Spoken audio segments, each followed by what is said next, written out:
देखिए, राहुल गांधी ने जो मुद्दा उठाया है, उसने विद एविडेंस ये साबित किया है कि इलेक्शन कमीशन के द्वारा वोटों के मामले में धांधली की गई है, वोटें चोरी की गई हैं और एक गैर कानूनी तरीके से एक पार्टी को फ़ायदा पहुंचाने की कोशिश की गई है।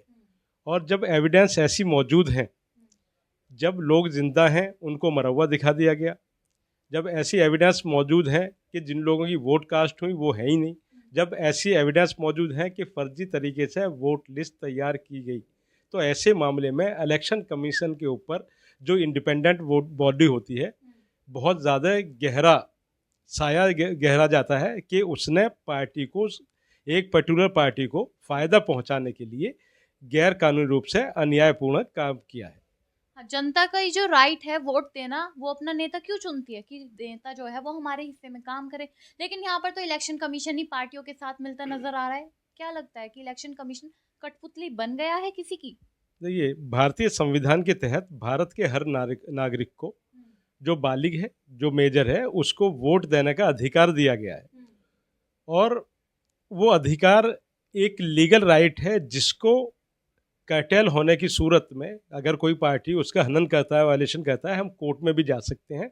लेकिन इलेक्शन कमीशन ये जानते हुए भी कि भारतीय संविधान के तहत एक आम नागरिक के पास में वोट डालने का अधिकार है, उस अधिकार को हनन पूर्वक तरीके से कट कर रहा है और लोगों के साथ में, उनके वोट के साथ में खिलवाड़ कर रहा है। और ये सब किस लिए कर रहा है, सबको जग जाहिर है कि वो एक सत्ताधारी पार्टी को फ़ायदा पहुंचाना चाहता है। क्या ये सही है? ये सही है, क्योंकि जब राहुल गांधी ने एविडेंस के तौर पे बहुत सारी चीज़ें सामने रख दी हैं, तो बहुत ही इलेक्शन कमीशन को आकर के इस पर सफाई आज तक कोई नहीं दी गई। इलेक्शन कमीशन की तरफ से ये नहीं बताया गया कि ऐसा नहीं ऐसा है, ये गलती कैसे हुई है, इलेक्शन कमीशन ने नहीं बताया। जब इलेक्शन कमीशन किसी चीज़ पे साइलेंट है और जब धरना भी इलेक्शन कमीशन के सामने देने की कोशिश की, उसको भी रोक दिया जाता है, तो ये जग जाहिर है कि इलेक्शन कमीशन ने धांधली पूर्व की है और वो विरोध नहीं करने देना चाहता है।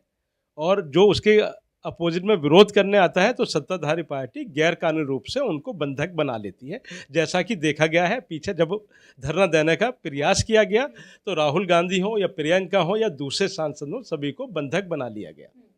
विपक्ष का काम होता है जनता की आवाज उठाना। जब राहुल गांधी सदन में बोलते हैं, पीएम मोदी से सवाल पूछते हैं, तो पीएम मोदी तब जवाब नहीं देते। अब राहुल गांधी चोरी को लेकर, वोट चोरी को लेकर सवाल पूछ रहे हैं, तो उस पर भी सरकार चुप है। क्या सरकार को जवाब नहीं देना चाहिए? इलेक्शन कमीशन को जवाब नहीं देना चाहिए? देखिए, सशक्त विपक्ष तब होता है जब सरकार को वो घेर के रखे, सरकार के जो गैर कानूनी रूप से कार्य कर रही है उन पर आवाज़ उठाए। लेकिन अभी जो विपक्ष है इतना मजबूत नहीं है, इसलिए विपक्ष की आवाज़ को दबा दिया जाता है। जबकि राहुल गांधी ने एक बार नहीं, हज़ारों बार उस आवाज़ को उठाया है। अभी वोट चोरी का मुद्दा है, पहले किसानों के मुद्दे थे, उससे पहले भी दूसरे मुद्दे देश के रहे हैं जो बहुत ही अहम मुद्दे थे। लेकिन हमारे माननीय प्रधानमंत्री जी ने कभी भी किसी सवाल का जवाब नहीं दिया है और ना ही उन्होंने कभी कोई प्रेस कॉन्फ्रेंस करके उन चीज़ों पे अपनी सफाई दी है कि ऐसा नहीं ऐसा है। ये देना चाहिए प्रधानमंत्री को जवाब या फिर नहीं? क्योंकि वो देश की जनता उनसे सवाल पूछ रही है, अब वो देश की जनता के सवालों के जवाब नहीं देगी क्या? देखिए, हमारे देश में डेमोक्रेसी है और डेमोक्रेसी का मतलब ही होता है कि सरकार जो होती है जनता को जवाब देने के लिए बाध्य होती है, लीगली मजबूर होती है। बट अभी के हालत में क्या है, इस चीज़ का दुरुपयोग करते हुए जवाब नहीं दिया जा रहा है, जबकि दिया जाना अति आवश्यक है। तो ये कौन सी डेमोक्रेसी है सर? ये एक चीज़ कही जाती है, जब डेमोक्रेसी वर्स्ट फॉर्म में चली जाती है, मिसयूज होने लगता है, तो वो टायरनी में कन्वर्ट हो जाती है, जहाँ पब्लिक के राइट को ना दे करके उनको दबाया जाता है। और यही डेमोक्रेसी आज हमारे देश में चल रही है, जो जनता के राइट हैं उनको दबा करके कुछ लोगों को महदूद करा जा रहा है, कुछ लोगों के पास तक ही राइट रखे जा रहे हैं। कौन है वो कुछ लोग? तो सत्ताधारी पार्टी फ़ायदा जिनको देना चाहती है वही लोग हैं, जो सत्ताधारी का पार्टी के लोग हैं। वो लोग नहीं चाहते कि आम जनता को इसका फ़ायदा मिले। वो लोग ये चाहते हैं कि जिसको चाहें भविष्य में उन्हीं की सरकार रहे, उन्हीं को वो चुने। वो नहीं चाहते कि कोई आदमी जो इलेक्शन लड़े वो जनता के द्वारा चुना जाना हुआ प्रतिनिधि हो, बल्कि वो चाहते हैं प्रतिनिधि वो चुना जाए जिसको वो चाहते हैं।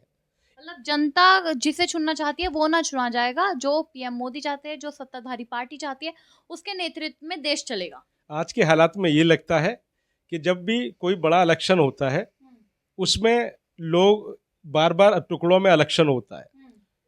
पहले पूरे देश में एक साथ इलेक्शन हुआ करता था और उसमें ऐसा नहीं होता था कि बहुत ज़्यादा सफाई होती थी, लोगों का नहीं आता था मुद्दा कि हमें वोट नहीं दी गई। अभी क्या है, मशीनरी का दुरुपयोग बहुत ज़्यादा होता है। एक जगह इलेक्शन कराया, वही लोग फिर दूसरी जगह पहुंच जाते हैं, वही लोग तीसरी जगह पहुंच जाते हैं, वही लोग चौथी जगह पहुंच जाते हैं। तो इलेक्शन के लोग में जो लोग इन्वॉल्व हैं वो सत्ताधारी पार्टी के लोग हैं और वो सत्ताधारी पार्टी के ही लिए कार्य कर रहे हैं। वो नहीं चाहते कि आम जनता लोग प्रतिनिधि जिसको जनता चाहती है वो चुन के जनता की आवाज़ बन के आगे उठाए। इसीलिए ऐसे लोगों को चुना जाता है जो जनता की आवाज़ को दबाते हुए सरकार की हाँ में हाँ करें और सरकार की बात ही रखें और सरकार की गलत बात को भी सही ठहराएं। अभी आपने एसआईआर का मुद्दा भी बिहार में सुना होगा कि चुनाव आयोग ने वहां पर 65 लाख वोट को कट कर दिया। ये मुद्दा भी विपक्ष ने उठाया था, इस पर भी राय आप अपनी दीजिए, क्योंकि विपक्ष की तो वहां भी बात नहीं सुनी गई थी। देखिए, भारतीय संविधान में मैंने पहले भी कहा था, फिर से कह रहा हूँ कि हर आदमी को वोट डालने का अधिकार दिया गया है और उस अधिकार को किसी भी सूरत में ख़त्म नहीं किया जा सकता। लेकिन अभी गैर कानूनी तरीके से ऐसे दस्तावेज मांग करके जो हिंदुस्तान के 90% आबादी के पास नहीं होंगे, वो लोगों के वोट के राइट को ख़त्म किया जा रहा है। और ये किस लिए किया जा रहा है? राइट को ही नहीं ख़त्म किया जा रहा, बल्कि एक पर्टिकुलर जाति के जो वोटर हैं उनके राइट को ख़त्म किया जा रहा है। आप देखेंगे कि वो एक खास जाति से लोग आते हैं, माइनॉरिटी से लोग आते हैं जिनके वोट के राइट को ख़त्म किया गया है। बिहार में तो बीजेपी की सरकार है, एनडीए के नेतृत्व की सरकार है, नीतीश जी की सरकार है, तो उन्हें किस बात का डर है? उनको डर है कि उनके हाथ से सत्ता ना चली जाए। पिछली बार भी उनके हाथ से सत्ता चली ही गई थी। सत्ता जाने के बाद में उन्होंने फिर, सबको पता है, जग जाहिर है कि गठजोड़ किया, तोड़फोड़ किया। जो सत्ताधारी में आरजेडी थी उसको सत्ता से बाहर निकाल दिया और खुद सत्ता में आ गए। उनको फिर ये डर है कि बिहार की जनता है, सब कुछ समझती है, जानती है, लेकिन सरकार को डर है बिहार की जनता समझ रही है, उसको हटाना दे। इसलिए सरकार ऐसा कर रही है और सरकार मशीनरी का दुरुपयोग करके जनता के राइट को काट रही है और वोटों को खत्म कर रही है। अब ये वोट चोरी का जो मुद्दा है ये सुप्रीम कोर्ट चला जाए तो फिर सुप्रीम कोर्ट क्या टिप्पणी करेगा इस पर? क्योंकि सुप्रीम कोर्ट के दीपांकर दत्ता जज ने कहा था कि राहुल गांधी झूठ बोलते हैं, उन्हें सिर्फ सदन में बोलना चाहिए, सदन के बाहर नहीं। सदन में जब बोलते राहुल गांधी, उनके सवालों का जवाब नहीं मिलता, बाहर बोलते हैं तो उनके सवालों का जवाब नहीं मिलता। देखिए, ये एक गंभीर मुद्दा है और सुप्रीम कोर्ट को इस पर स्वतः संज्ञान लेना चाहिए और संज्ञान लेकर के उसको देखना चाहिए कि भारत के किन राज्यों के राइट को ख़त्म किया जा रहा है और सुप्रीम कोर्ट को जो लोग राइट को ख़त्म करने के लिए जिम्मेदार हैं उनको सज़ा देनी चाहिए। यहाँ तक कि उनको इलेक्शन कमीशन को भी अपने यहाँ तलब करना चाहिए और उससे भी मांगना चाहिए कि इनके वोट के राइट को, जबकि ये पिछली बार वोट डालने का ये हक रखते थे, किस आधार पर ख़त्म किया गया है और सभी को वोट डालने के लिए अधिकार दिया जाना ज़रूरी।